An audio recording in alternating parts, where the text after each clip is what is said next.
मित्रों, जब भी आप कुछ शॉपिंग करते हैं और डिजिटल तरीके से पेमेंट करते हैं, चाहे कार्ड से किया, यूपीआई, नेफ्ट, आरटीजीएस से किया, तो कोई तो सर्वर चला रहा है ना। और सर्वर चलाने के लिए बिजली चाहिए, इंटरनेट चाहिए, स्टाफ को सैलरी देना पड़ेगा। तो उस सब का खर्चा कौन उठाता है?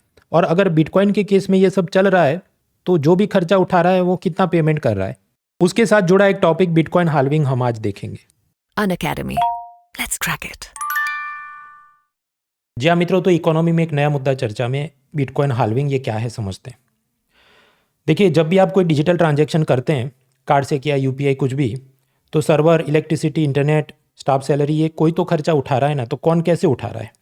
मान लीजिए आप क्रेडिट कार्ड से पेमेंट कर रहे हैं, तो कार्ड नेटवर्क जो चलाती है, वीज़ा, मास्टर कार्ड वगैरह, उनको भी ये server, electricity, internet, staff salary देना है। तो वो कैसे पैसा वसूलते हैं? जो कार्ड होल्डर है उसके ऊपर वो एनुअल फीस लगाते हैं। हालांकि उसमें भी छूट होती है कि मान लीजिए आप 2 लाख रुपए का शॉपिंग करेंगे तो माफ़ कर देंगे, but there will be some annual fees otherwise. और सामने जो दुकानदार है जो पेमेंट एक्सेप्ट कर रहा है, तो ये कार्ड कंपनियां उसके ऊपर मर्चेंट डिस्काउंट रेट नाम की फ़ीस लेती है, एमडीआर फीस। हालांकि रुपये डेबिट कार्ड से पेमेंट करो 2,000 तक का हो तो भारत सरकार सब्सिडी दे देती है, पर कुल मिला के कोई तो पैसा देता है। Then only this server, electricity, ये सब चल सकता है। तो अब हमें प्रश्न होता है कि अगर जो कोई व्यक्ति बिटकॉइन को करेंसी यूज़ करके उससे शॉपिंग कर रहा है, पेमेंट कर रहा है, तो उस वक्त भी ये जो पूरा ऑनलाइन नेटवर्क चल रहा है, तो सर्वर, इलेक्ट्रिसिटी, इंटरनेट, इसका खर्चा कौन उठा रहा है? That is the question. तो आप जानते हैं कि बिटकॉइन का आविष्कार किया सतोशी नाकामोटो नाम के एक एनोनिमस यूज़र ने। उसने एक बड़ा सा डेटा क्यूब बनाया है जिसके अंदर टोटल 21 मिलियन बिटकॉइंस है।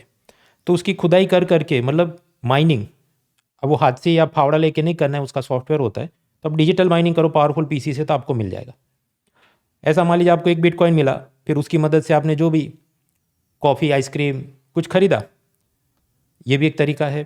या फिर कि आपको बिटकॉइन चाहिए तो आप किसी को डॉलर दे दो, सपोज $70,000, और उसके सामने वो आपको एक बिटकॉइन दे दे जिसने असल में माइनिंग किया होगा। तो इस प्रकार से पूरा ट्रांजैक्शन चल रहा है। अब प्रश्न ये है कि भाई ये पूरा जो ट्रांजैक्शन चल रहा है उसका रिकॉर्ड भी तो रखना पड़ेगा, इसने इसको पैसा दिया वगैरह। उसका सर्वर कहाँ पर है, उसे कौन चला रहा है, उसको कैसे सैलरी मिलती है, लाइट का बिल कौन भरता है। तो ऐसा कोई सेंट्रलाइज सर्वर नहीं है, ये डिसेंट्रलाइज तरीका है। और वहाँ पर अलग अलग बिटकॉइन माइनर्स, जैसे वो पायरेटेड मूवीज़ और गेम सर्कुलेट किया जाता है, तो उसमें जो लोग उस चीज़ को सीड करते हैं, सीडर्स, उसी प्रकार यहाँ क्या होते हैं, माइनर्स। तो वो लोग ये सब कर रहे हैं, लेकिन उनको भी तो कुछ पैसा मिलना चाहिए ना, इलेक्ट्रिसिटी बिल वगैरह के लिए। तो ये सतोशी नाकामोटो बोल के गया कि देखो माइनर्स, तुम ये नेटवर्क चलाओ, ट्रांजैक्शन का सारा रिकॉर्ड रखो, और उसके बदले मैं तुमको पेमेंट दूंगा। और पेमेंट कैसा होगा? ये जो डेटा क्यूब है बिटकॉइन का, जिसके अंदर 21 मिलियन बिटकॉइन है, उसमें से तुमको थोड़ा थोड़ा मिलता रहेगा। हाँ, तो कितना मिलेगा? ये पूरा नेटवर्क चलाने के लिए माइनर को जो रिवॉर्ड या कमीशन मिलता है, कितना मिलता है? 2009 में 50 बिटकॉइन मिलते थे।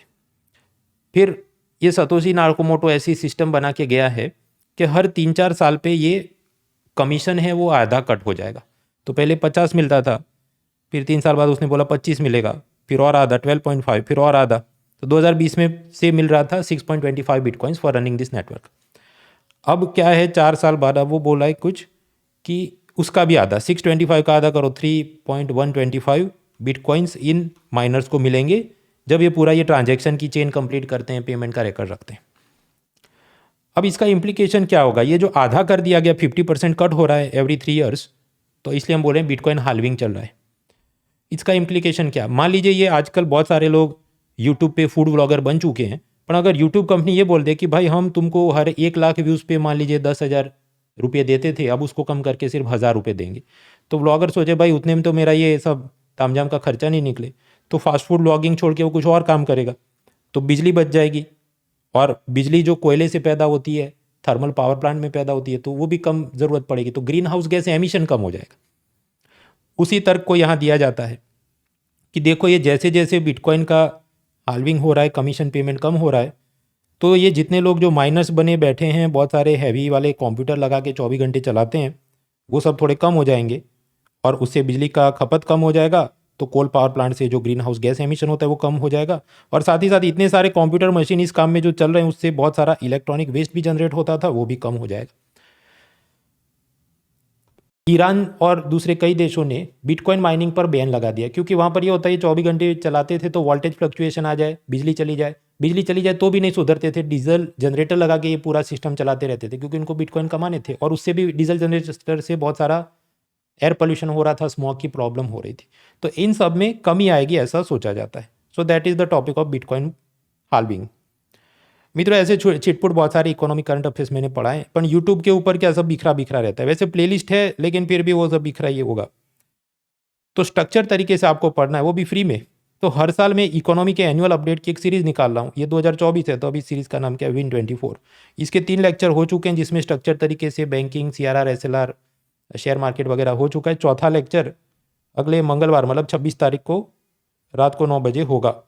और सिर्फ बोल बच्चन ऐसा नहीं, उसके साथ प्रॉपर स्ट्रक्चर तरीके से हैंडआउट भी फ्री में दिए जाते हैं। लगभग 90 पेजेस तक का माल ऑलरेडी अपलोड हो चुका है, बाकी भी होता रहेगा। Link is in the description. उसके अलावा अगर आप UPSC की तैयारी कर रहे हैं तो अनअकैडमी का होली ऑफर, जिसके अंदर 50% ऑफ 6 महीने का एक्सटेंशन, वो तो था ही।